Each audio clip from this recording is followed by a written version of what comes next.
My name is Marty. I'm the founder of Digital Ninja Consulting. We're a company that saves you time and energy with all of the digital tools you're already using, so that you can actually get the things that matter most to you.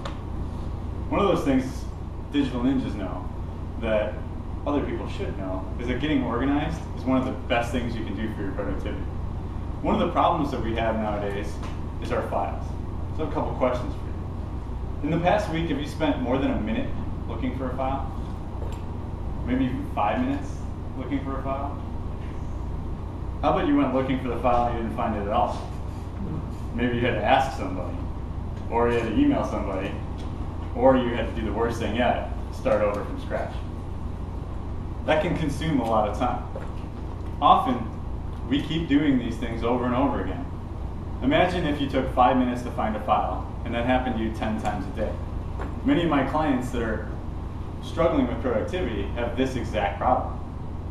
5 minutes, 10 times a day is 1 hour a day. Anybody read 4-Hour Workweek by Tim Ferriss? Right?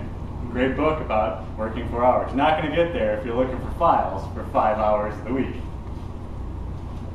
How would you like to look for those files and find them within 10 to 30 seconds? You would take that 5 hours down to 15 minutes in a week. This is how digital ninjas work. Now, I'm not going to ask you to figure it all out now, because you might be thinking about your desktop or your downloads folder, and it might look like your kitchen junk drawer, you know, where you just shove everything in there and then maybe you clean it out when you move out.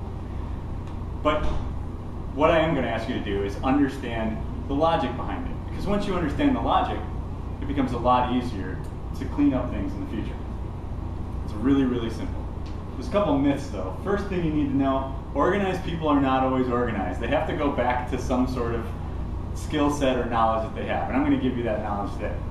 The other thing you need to know is that it takes a while, so you start with the basics. So here are the basics.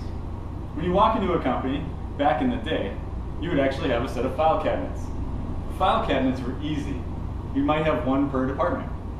You walk into your company, file cabinets are ABC company. Each separate file cabinet is a different department. That's your next level of folders, or your next level of folders in your system. You only have 3 other things. You have drawers, hang folders, and manila folders. That all goes inside these cabinets. If you think about your organization this way, you can actually start figuring out your file structure fairly quickly. The drawer can be a different part of the department. Anybody work with an HR department? The HR department is the file cabinet. The drawer might be employees. Another drawer might be payroll. It's a great way to subdivide things.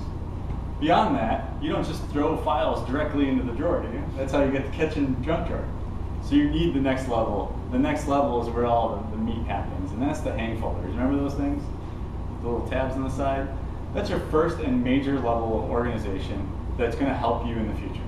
Now, a lot of people get stuck in this place, so I have handouts and stuff like that for you to make sure you can figure out how to organize these hang folders. Inside of that, you can throw files, right?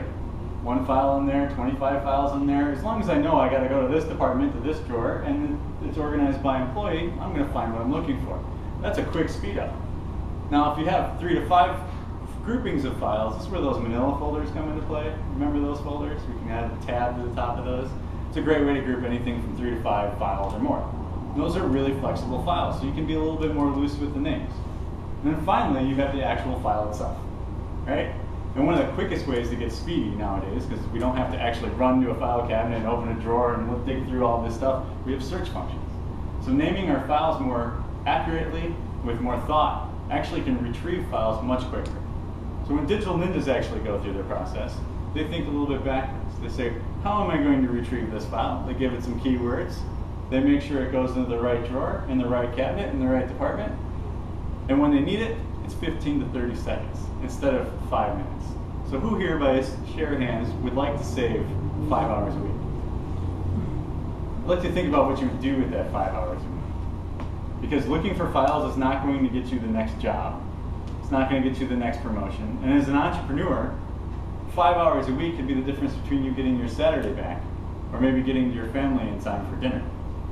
So productivity can be done in these small little increments, and a lot of the time all you need is certain distinctions. So what I'd like you to consider is the next time you go into your file structure, start thinking about what file cabinet does this go into? What drawer should it be in? And how am I going to organize that drawer so it doesn't look like my kitchen junk drawer? Thank you.